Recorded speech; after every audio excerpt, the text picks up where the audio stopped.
আসসালামু আলাইকুম। আশার মিনি কিচেনে সকল বন্ধুদের স্বাগত জানিয়ে শুরু করছি।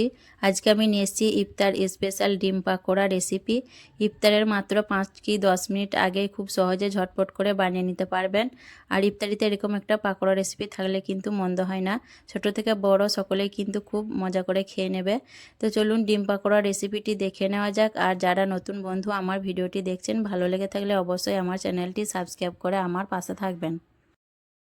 ডিম পাকোড়া বানানোর জন্য দেখুন এখানে আমি দুটো ডিম আগে থেকে সেদ্ধ করে নিয়েছি, একদম ফুল সেদ্ধ করে নিয়েছি। এখানে আমি দুটো কাঁচা পাকা মিলিয়ে কাঁচা লঙ্কা কুচি করে কেটে নিয়েছি। আর এখানে একটা বড় সাইজের আলু আমি এরকম পাতলা স্ল্যাশ করে কেটে নিয়েছি। আর এখানে আছে আমার দুটো মিডিয়াম সাইজের পেঁয়াজগুলো দেখুন আমি পাতলা স্ল্যাশ করে কেটে নিয়েছি। আর এখানে আমি নিয়েছি অল্প ধনেপাতা কুচি, 1 মুঠো হবে ধনেপাতাটা। তো এগুলি আমার পাকোড়া বানানোর জন্য লাগছে। তো চলুন দেখে নেওয়া যাক। প্রথমেই দেখুন আমি ডিমগুলো কেটে নেব। ডিমগুলো আমি দেখুন 2 পিস করে প্রথমে কেটে নিচ্ছি। তারপর আমি দেখুন ডিমের কুসুমটা বাদ দিয়ে দিচ্ছি। ডিমের কুসুমটা কিন্তু আমি পাকোড়াতে ব্যবহার করব না, আপনারা চাইলে কিন্তু ব্যবহার করতে পারেন। আমি ডিমের কুসুমগুলো বাদ দিয়ে তারপর দেখুন ডিমগুলো এরকম সাইজ করে কেটে নিচ্ছি। খুব ছোট সাইজ করব না, আবার খুব বড় সাইজও করব না। ডিমটা যাতে খাবার সময় একটু মুখে পড়ে, তাহলে পাকোড়াটা খেতে ভালো লাগবে। তো দেখেই বুঝতে পারছেন আমি কিভাবে ডিমটা কেটে নিচ্ছি। ডিমটা কেটে নেওয়ার পর দেখুন আমি এখন এটা সাইডে রেখে দেবো, পরে ব্যবহার করব, এখন ব্যবহার করছি না। আর ডিমটা দেখেই বুঝতে পারছেন কিভাবে আমি কেটে নিয়েছি। তারপর দেখুন এখানে আমি একটা বড় বাটির মধ্যে আলু, পেঁয়াজ, ধনেপাতা আর কাঁচা লঙ্কা কুচিগুলো একসঙ্গে করে বাটির মধ্যে নিয়ে নিচ্ছি।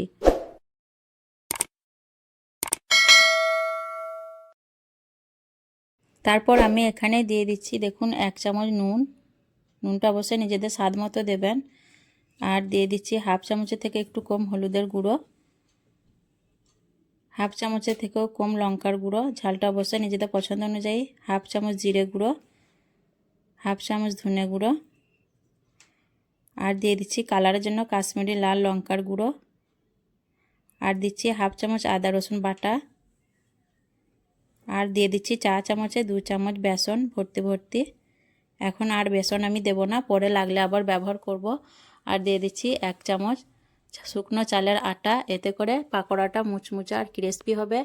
শুকনো চালের আটার বদলে আপনারা কর্নফ্লাওয়ার বা ময়দাও দিতে পারেন। যে আমি আলতো হাতে একটু ভালোভাবে মেখে নেব, খুব বেশি চেপে মাখার দরকার নেই। আলু পেঁয়াজগুলো একটু গোটা গোটা থাকলে পাকোড়াটা খুব বেশি ক্রিস্পি আর খেতে ভালো হবে। আলতো হাতে মেখে নেওয়ার পর দেখুন আমি অল্প অল্প করে পানি দিয়ে খুব ভালোভাবে আবারও মেখে নেব। এখানে একবারে পানি ব্যবহার করলে কিন্তু হবে না, অল্প অল্প করে পানি দিয়ে মেখে নিতে হবে। খুব পাতলা করে মাখা যাবে না, ঠিক মাঝামাঝিভাবে মেখে নিতে হবে দেখুন। আর আলতো হাতেই কিন্তু আমি মেখে নিচ্ছি। ভালোভাবে মেখে নেওয়ার পর দেখুন আমি ঠিক এরকমভাবে মেখেছি। দেখুন আমি ঠিক এরকমভাবে মেখে নিয়েছি, আপনারা দেখে বুঝে নিতে পারছেন কিভাবে আমি মেখেছি। এখন আমি দিয়ে দেবো কেটে রাখা ডিমগুলো। আপনারা চাইলে কিন্তু ডিমটা বাড়িয়েও দিতে পারেন। আমি এখানে 2টো ডিম ব্যবহার করেছি, আপনারা চাইলে বাড়িয়ে দিতে পারেন, কোনো অসুবিধা নেই। দিয়ে আবারও দেখুন আমি একটু ভালোভাবে ডিমগুলো দেওয়ার পর মেখে নিচ্ছি। ডিমগুলো মেখে নেওয়ার পর দেখুন আমি এইভাবে করে গোল গোল আলতো হাতে শেপ দিয়ে পাকোড়াগুলো ভেজে নেব। এদিকে আমি একটা ফ্রাই প্যানে বেশ কিছুটা তেল গরম করে নিয়েছি, দিয়ে একে একে পাকোড়াগুলো আমি ছেড়ে দিচ্ছি। এক ব্যাচে যতগুলো পাকোড়া ধরবে ততগুলো পাকোড়া আমি দিয়ে দিচ্ছি দেখুন। আর পাকোড়াগুলো আমি হাই টু মিডিয়াম হিটে ভেজে নেব, লো হিটে ভাজতে যাবেন না, তাহলে পাকোড়াগুলোর মধ্যে খুব বেশি তেল সব হয়ে যাবে। আর এক ব্যাচে যতগুলো পাকোড়া ধরবে আমি দিয়ে দিচ্ছি দেখুন।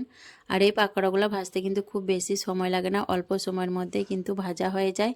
পাকোড়াগুলো আমি কিছুক্ষণ হতে দেবো, তারপর উল্টে পাল্টে ক্রিস্পি করে একদম ভেজে নেব। কিছুক্ষণ পর দেখুন আমি পাকোড়াগুলো একবার উল্টে পাল্টে নিচ্ছি। আর এইভাবে করে উল্টে পাল্টে আমি পাকোড়াগুলো একদম ক্রিস্পি করে ভেজে নেব।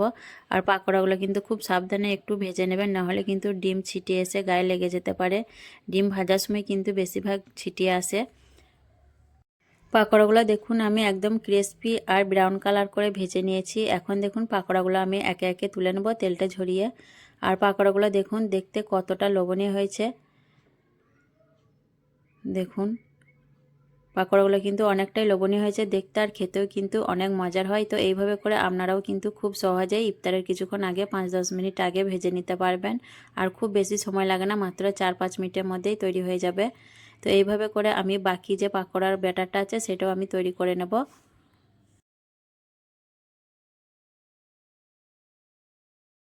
বাকি পাকোড়াগুলো দেখুন আমি একইভাবে ভেজে নিয়েছি। আর এই পাকোড়াগুলো দেখুন দেখতে অনেকটাই লোভনীয় হয়েছে। আপনারাও কিন্তু অবশ্যই একবার এইভাবে করে ডিম পাকোড়াটা ট্রাই করবেন, দেখবেন খেতে অনেক মজাদার হয়। ছোট থেকে বড় সকলে কিন্তু খুব পছন্দ করবে। আর পাকোড়াগুলো দেখুন কতটা লোভনীয় হয়েছে আর ক্রিস্পি দেখতে হয়েছে, আর খেতেও কিন্তু ততটাই মজার হয়। আর পাকোড়ার ভিতরটা দেখুন কত সুন্দর হয়েছে, উপর থেকে ক্রিস্পি আর ভিতরটা দেখুন একদম নরম, খেতেও কিন্তু অনেক ভালো লাগে। তো আজকের এই ডিম পাকোড়া রেসিপি কেমন লেগেছে অবশ্যই কমেন্টে জানাবেন। ভালো লাগলে লাইক করবেন, শেয়ার করবেন আর আমার চ্যানেলটি সাবস্ক্রাইব করে আমার পাশে থাকবেন। আসবো আবারও অন্য কোনো রেসিপি নিয়ে। সকলে ভালো থাকবেন, সুস্থ থাকবেন। আল্লাহ হাফেজ।